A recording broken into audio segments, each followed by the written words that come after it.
LTN Luo Trending Nation.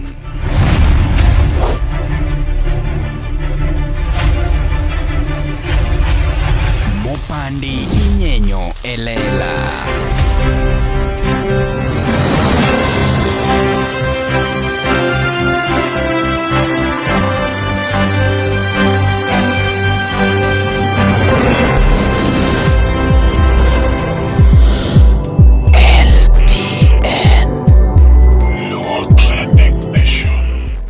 Ne nang'uru kanyo amanyo kuma bede akiani kanyo unena maler bas wawuok kodu gi kanyo mokwongo luonga no mari nacho mari chieno jemone mbele chiene mineno mbele miyoko inyalo wacho no mari dhako ngudi nigi chake kore kubni ariyo to pod ichwako sitirungi.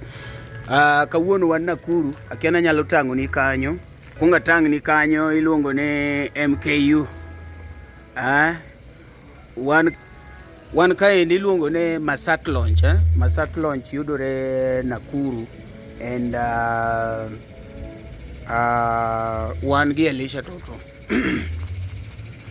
Wan gi Elisha Toto and nitie gik moko matimore ma an kaka the truth meter an awacha takalo. Be ok wache ne acha ng'ato, ok wache ne atimo ang'o, an awacha takalo. Gima nyaka wasani magwa ng'e, wasani wa mane e ajawa industry, ada wasani mora ng'at mosebedo ni en msani. Ing'eni kwa wacho sana duong' sana, right? And uting'o gik mang'eny mopogore and samoro ok wang'eyo pek marwa.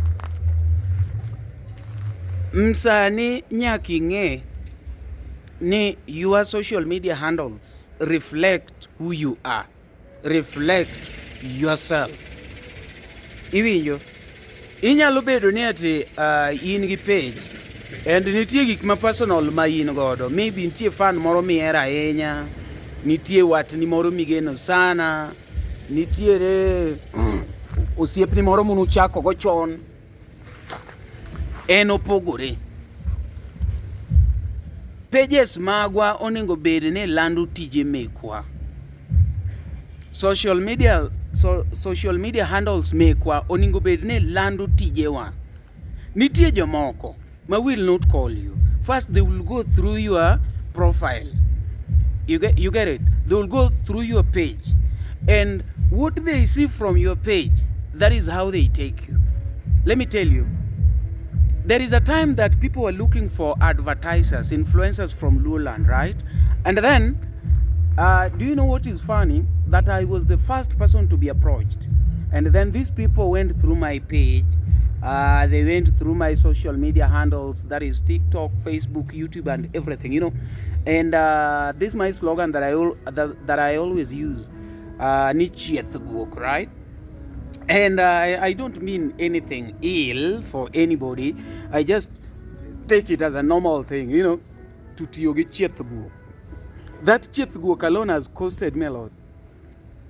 A lot of companies have rejected, you know, have rejected my proposals. They've rejected, you know. So I'm talking from out of experience, you know.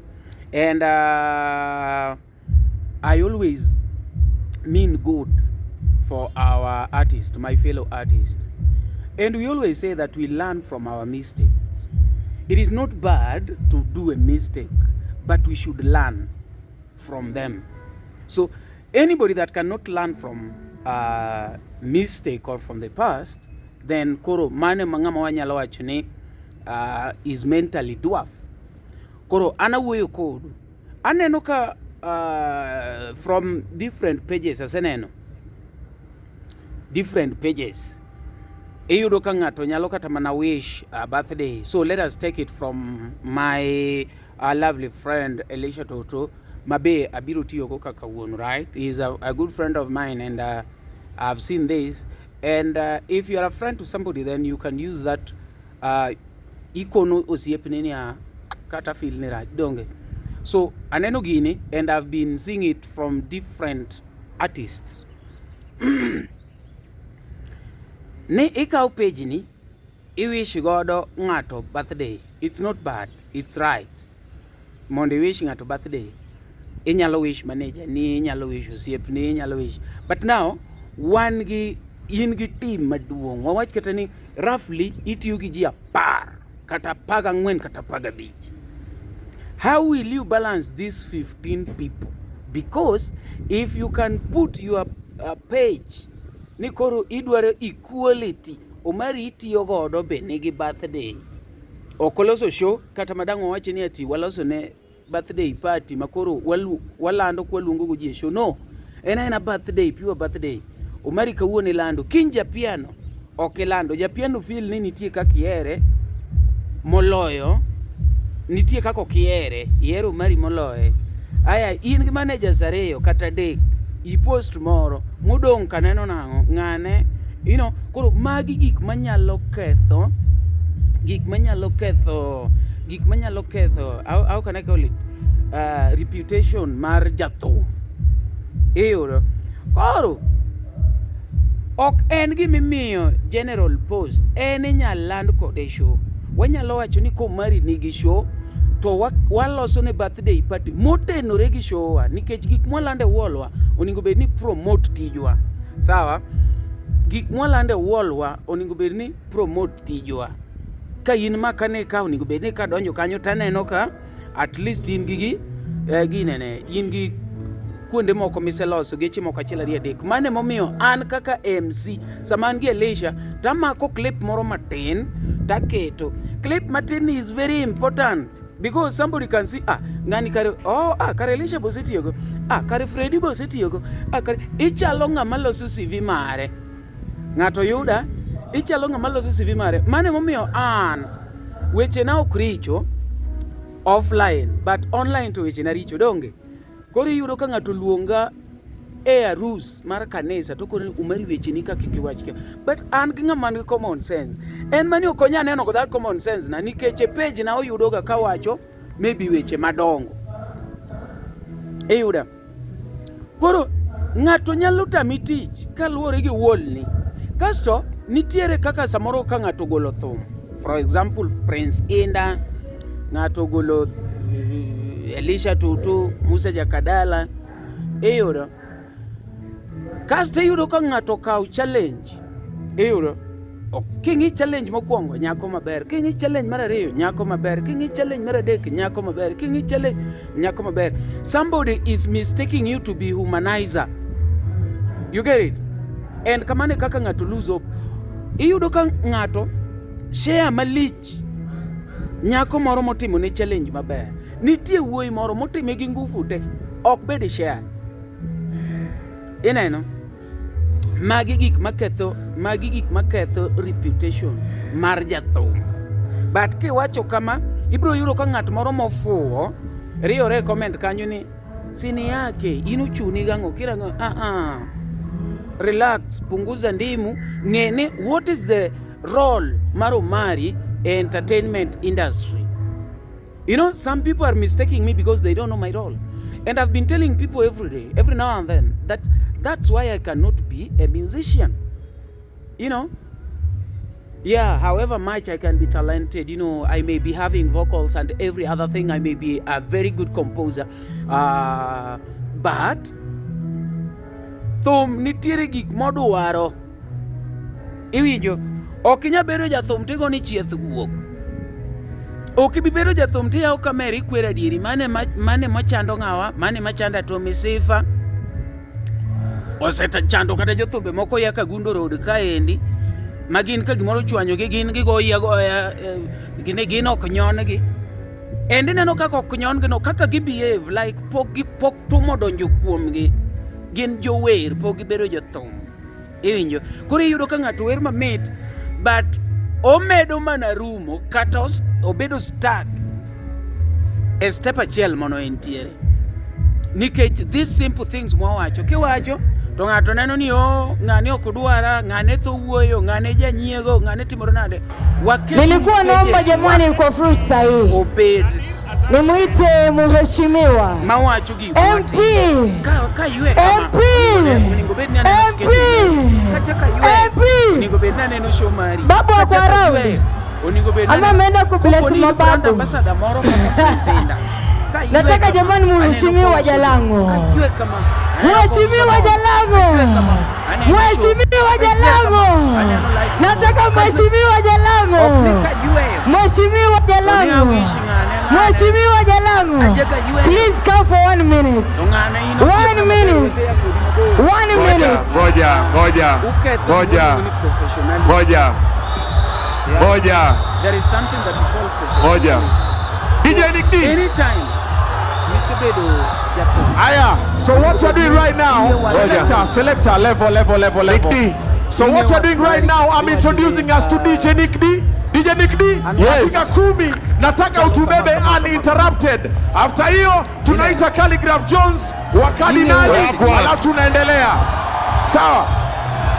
So right about now, ladies and gentlemen, introducing Infurugu 2, brought to you by Obina TV Studios, powered by Sweaty Beds. Introducing Beba. Kako medo chorore to ningo bed ni professionalism donjo kuom professionalism. Gima koro chando wa jawaka en professionalism. Iwijo. Don't be misled. Gingat moro machalo Omari. Ni neno ko Omari timo imbi timo. Omari ni line mopogoro. Omari may be a blogger, Omari may be a parody cartel. Iwinjo mose ng'eyo ni ano kanya ng'ado gate maji gine gi thum. Koro in midwa chamo thum, imbi dwa tugori ichaki yak Omari. Kata idwa kono Omari ni ok nyal loyi, kata idwa timo ng'aka. Know your class, know your worth, know what you are supposed to do. Know the role moningo bed ni in kaka msani itimo. Ng'e gima page ni oningo bed ni wacho. Jomoko yudo ka dhi nyaka e personal what? Jomoko yudo ka dhi nyaka e personal gik ma personal ma meke. Maybe yudo kata ka for example nyathine tuo. Nyathine no sekete page ni this is not your position. Iwinjo.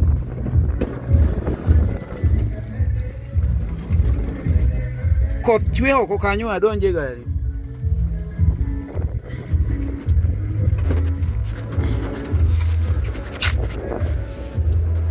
Adonje gari jothurwa.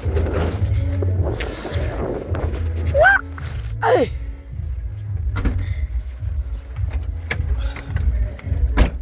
Aya, uwinje maber. Nyaka kanyo an sawa donge. So, nitiere gik moko ma kisebedo jathum. Then okichaki tim. Tiende ne nitiere freedom moko ma thum kawo kuomi kaka an artist. Kanyako berni to chako timo ni challenge okishare. Iwinjo nikech ji utimo ni challenge ji 14. Ka ji utimo ni challenge 14,000. Criteria mane mitiyo godo e kawo nyiri 8 tishare tiwe chuo mudong kate. Nyathini tuo ikete page wae in gi chandruok moro page no owene gimitimo miluongo ne thum. Hello. Aya, tuo mora mora mobiro ni nitie moko mag masempo moko machalo wich bargi okikete page. Iwinja makoro serious magi mikete page akonu pile ukuwinji. Kawacho kama ni Omari yenyo, Omari yawa yino chuni ang'o ochuna nikech ajawa ne mapidhowa omiyo kukethe to wambi ukethonwa chiemo. Alo to kuwinji iyudo ka jathum maduong' page ne iwishe birthday. Na koni maber kabisa kidwa lando birthday mar Omari lande gi show. Ketni odiochieng' ni be ng'ane biro bede show, ng'ano ket birthday party ne o relate gi show moro. Koro lande kilando go show. iketo picha ng'ano maduong' to jathum ma in iketo tiendi kanyo tiwacho ni udhi perform ubi u celebrate. Koro iwacho ni kaka ka manager ni tiwacho ni this coming Saturday one game changer, biuru konya wish manager na birthday, biuru wa party together, tutakata keki, timedo gik moko kanyo. Keki atuna ng'ato biro kadwa ng'ado nikech ubiro kete gine, ubiro kete mix ni. Nyakuramogi, be isebedo gi achiedh nade ka ipenjori kama inyalo chwalo lendo magi ne jopiny? Obed lendo mag ohala, lando nyasi kaachiel kod lendo mamoko mathoth. Bas, kik ibed gi kionko moro amora, nimar LTN Luo Trending Nation ni ka nikech in. Wan kod jolendo man gi oteku kendo nigi lony mamalo mar chwalo ni lendo meki ne oganda. Ne ler mathoth, tudri kodwa e nembniwa magin 07 1 9 2 3 2 Bende nyalo oronwa ote e luotrendingnation@gmail.com. Lendo manimba managi LTN Luo Trending Nation. Hello baby, ichiew nade jaera nyaugenya, chunya nogombo monda goni simu, ang'ego ngimani baby kakichal, tang'eyo bende kapok waloso to era nyalo iluongo no Mondi Makangoe Jamakosa Nyakuramogi tarik 27 dwe mar auchiel, yani dwe ni endi nobed Saturday. Omondi Makangoe golonwa gik manyien iluongo ni double release madhi timore e Gesa Villa behind Umoja One Market. Gini duong', gini liet, gini noma sana. Jothumbe ma wan go kanyo endo, wan gi Omondi Makangoe himself, koreka wan kachacha gi Okoth Jarapogi, koreka wan gi Elisha mtoto wa shule, inje natafuta do donjo to yueyo mokalo. Wate udhi oketwa kaka VIPs, wachunwa chulo pesa dikande 500 shillings ne VIP, VVIP, VVVVIP wachulo siling adi 500. Wan waero unity okoduno pogu. Jochwak bodho kaka pile, wan kachechendo gi Aloji Panoran, wan gi Okubasi mwenyewe, korika wan gi MC Umari Dash da Kongudi nigi chake korika ubneri to podi chwako sitire huyo Makubai Nyakuramogi to kora keni rama ne midwaro. In rama ne midwaro kuma wane go Okoth Jarapogi, wane ge Elisha Tutu, korika wan gi Makangoe tarik 27 dwe mar auchiel jurade Gesa.